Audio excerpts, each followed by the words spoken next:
மாசம் பந்தாச்சு. அம்மன் கோவிலுக்கு போலாமா? அங்க போலாம்.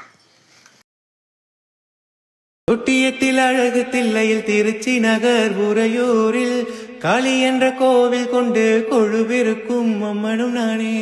பண்ணாரியில் சமயபுரத்தில் புஞ்சை வள தஞ்சையினில் மாறி என்ற பெயர் படைத்து மக்களை காக்கும் மண்ணையும் நானே.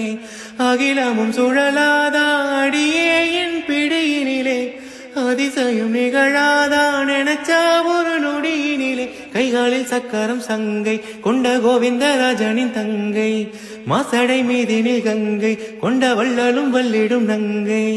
ஆடி வந்தேன் ஆடி வந்தேன் ஆடி வந்தேன் அஞ்சு கொடைக்காரி, தேடி வந்தேன் தேடி வந்தேன் தேன் வடிக்கும் பூவ. நான் இருக்கும் கோயிலுக்கு நாளும் அது தேவை.